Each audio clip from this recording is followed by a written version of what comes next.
Welcome back to Advertising Week, Day 2. We are on the AWE stage and I am here with Gary Yenten, CEO of AppPromo. Thanks for joining us. Thank you very much. Thanks for inviting me. Not a problem. So tell me, what does AppPromo do? So AppPromo is an agency that focuses on monetization, strategy, and the actual distribution and download of applications for iOS and Android in the app stores. Great. And what makes you different? There's a lot of mobile companies emerging into the space. So what makes AppPromo different? I think we go for the long term. I had started off my career with AdMob and Quattro, so I understand the aspect of media in terms of acquiring customers.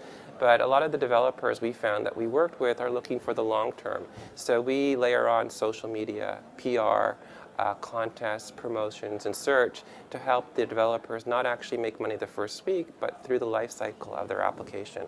Okay, and what are some of the interesting strategies? I know you've just spoken about social and PR and all of those things. Do you have an example of where you've done that with a customer that you can tell us about? A lot of people are looking at the in-app purchase model, so it's freemium, it's free to download, and then you upgrade and upsell with paid content within the application. But it's very hard to get that user to be engaged, to actually buy that content. So we layer on social media, recommendations from friends, contest or promotions to achieve different levels. Those are all things that we've worked with that actually help people increase their monetization and get more revenue from their client. Okay, and what kind of challenges are app developers facing? Because it's a pretty noisy market as far as if you're in the developing arena. It's really a challenging ecosystem. The latest stats, I think there is close to 700,000 apps in the App Store, 600,000 apps in the Android store. Wow. So, trying to get noticed is really, really hard. And I think people are starting to realize that now more and more. The challenge is that it's becoming more and more costly to get noticed. And whereas people may spend their money on the development, they're now realizing they have to have the equivalent in advertising and marketing to actually get noticed. Okay, with the platforms iOS and Android, is there a better platform to develop for, or is it all dependent on marketing? I think the iOS is a very established platform. It's one of the most respected and also one of the most difficult ones to make money off of because it's so crowded. But Apple has the most credit cards of any other company now in North America, if not the world. They have over 450 million credit card numbers. So when you have that relationship with the consumer and there's no friction, it's so simple to buy. And they've also changed the App Store to make it even easier. That's a really great opportunity for a developer to monetize their content. The challenge is everybody wants to do that. Android is really great, but it's a very fractured market. There is the Google Store, there is the Amazon Store, there's independent stores.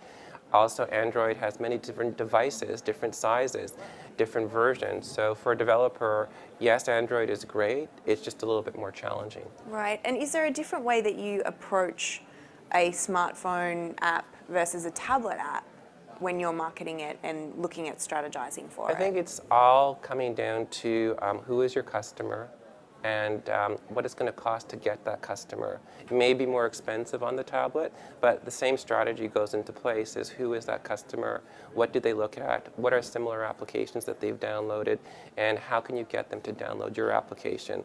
Then it goes back to our strategy is what is the actual revenue that you're expecting to get from that customer.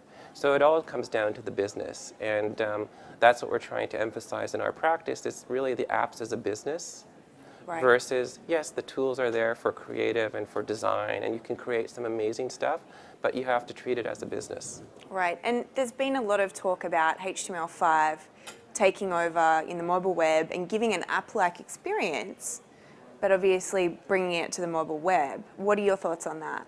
I think that there's opportunities and there's challenges. The one thing that I think that is really key is the billing relationship and that the seamlessness of being able to buy something. HTML5, yes, you can do it, but you'll have to work with third parties like PayPal or another payment source. But with the Apple Store, it's just so simple. Once you're in the store, people don't even have to think about buying. All they have to do is click on the button. Okay, and with mobile evolving so quickly and so many players coming into the space, what do you see happening in the next 2, 3, 5 years that is going to hopefully change the game again? I think that it's going to continue to grow and expand. The one thing I think it's going to get more difficult. I think it's going to be more crowded, and especially now with the privacy laws that are coming in and the government's trying to make sure that people do have their privacy respected, and Apple's changed their policy to actually measure and to monitor as people buy applications. We're going to have to watch for that. But with every new challenge, there's new opportunities. So, you know, the numbers are staggering.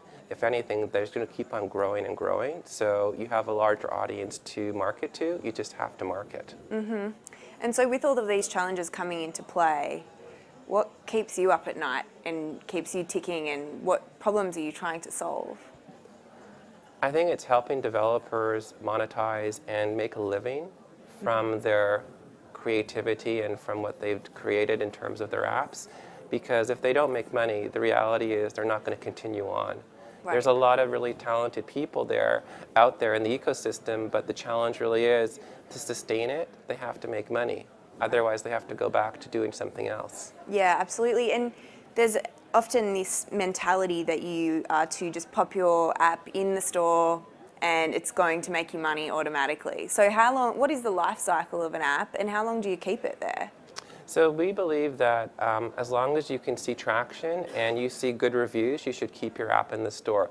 One thing that we really are a strong proponent of is you start to see the sliding of the traction and the reviews start to get less and less. If you have an app that has 3 stars or less, we actually recommend that you remove it from the store, because consumers are really smart.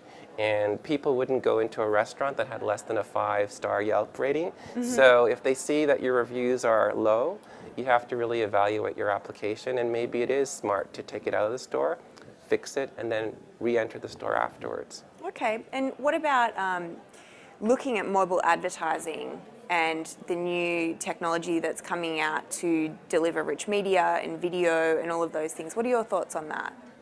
I think it's important. I think that's really the future of applications in terms of developers will make money off of the advertising model. Mm-hmm. I think the paid model and the premium model is a very difficult one. And you know, people like EA, Zynga still haven't cracked it. So if you're a small developer, you know, you're competing against somebody like Angry Birds. It's a challenge, but if you have loyal users who come back to your app and it's free, as advertising evolves, you could make a significant amount of money from that. Great. Well, thank you so much for taking the time, Gary, to join us here on the Advertising Week AWE stage. We are going to be right back.